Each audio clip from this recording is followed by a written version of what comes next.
Happening today, the Blues play their final regular season game at Scottrade. They take on Detroit at 11:30 this morning. Even after losing 5 games in a row, the Blues can still win the Central Division title. That is if they get at least 1 point today and if Colorado loses to Anaheim. I have confirmed that he was grazed by a bullet. He has a laceration to his head, and police tell me that as far as they know, he is still at the hospital. Again, though, he should be okay. But as for what exactly happened in all this, police are still trying to work that out right now. I have had several conversations with Police Chief Sam Dotson about hotspot policing. He tells me this is not some type of passing fad, especially with redistricting.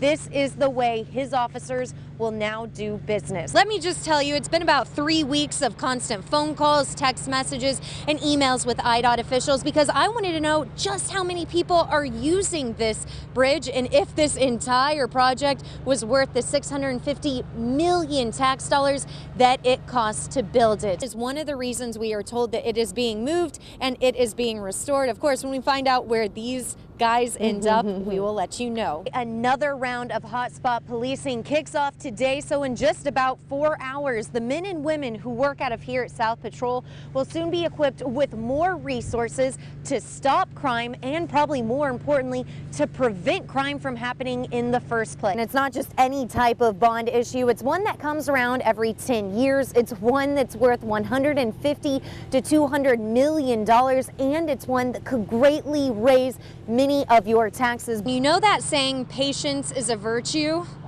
Well, I don't have that. That is why I stayed in constant contact with IDOT really over the last 3 weeks to figure out how many people are using this bridge, because this entire project cost taxpayers $650 million. Today we are finding out if it was worth it. If any of our viewers have ever tried hailing a cab without much luck, well, today they might be in luck with a new ride-sharing service. So if you've ever needed a lift, you'll want to stick around for my full report on this coming up in 6:40. And Claire, just a hint for you, it involves a bright pink fluffy mustache. Later today, federal investigators plan to examine the scene of that deadly bus crash in California. They will be looking for evidence that a FedEx truck was on fire before it collided with a bus full of high school students. I've had many conversations with some of my police sources in the last few months about me talking on my cell phone when I'm walking down the street. They say if I do that,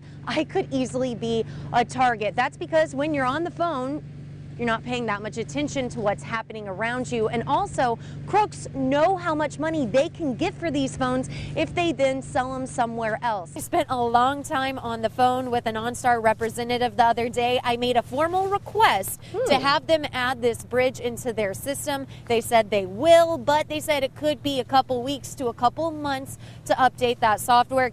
Another big trip, Claire, and check out where I'm standing. We are right next to it. These guys are going to be making their way through the Gateway City again, and much like their first trip, we are not exactly sure where they will end up. But a question that I am always asked is, what do you do in the live truck between your live reports? Well, hey, this morning I have been listening to a lot of country music. Have Miranda Lambert on right now. Now, hey bosses, if you're watching, it's totally okay, because coming up in my next report, I'll be explaining how you guys can do the exact same thing. Listen to country music live at the same time every year here in the city of St. Louis. And now they're also looking for the 2 guys who, once that little boy was hurt, got out of the car and took off. Because you hear anti-theft commitment and you think, okay, what exactly does that mean? Well, we just found out that yesterday some of the biggest smartphone makers in the country have agreed to put a specific tool on smartphones. News 4 is tracking a spike in crime in the city of St. Louis. In just 1 week, 4 people have been murdered. On Monday, our Laura Hettiger told you the first numbers of how many drivers are using the new Stand Usual Veterans Memorial Bridge. Well, she promised to keep bringing you any updates, and new for you this morning, well, she's got one. Laura, what have you learned?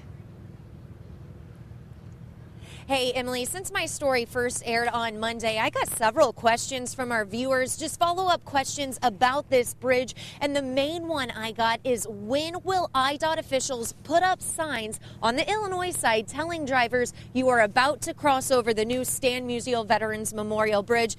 I've worked for 4 days on this, and today I can give you an answer. But first, let's go ahead and show you what it looks like. This is new video we just shot within the last hour, what it looks like as you're driving from the Illinois side as you're about to take that bridge. You'll see it never says Stan Musial Veterans Memorial Bridge this way, and IDOT officials tell me those signs never will. Here's why. Because you take Interstate 70 to use that bridge, and Interstate 70, as all of you know, is a main route. So back out here this morning, think about the 5 main bridges that connect St. Louis to Illinois. The Poplar is not marked because that is Interstate 6440, very similar to this one. What are marked, though, are the Eads, the MLK, and the McKinley, because you physically have to get off the main route to take those. So we have your answer for you.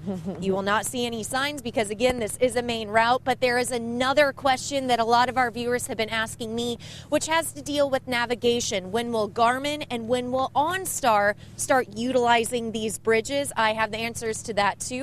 Hear those coming up in the next hour. For now, though, we're live in North St. Louis. Laura Hettiger, News 4.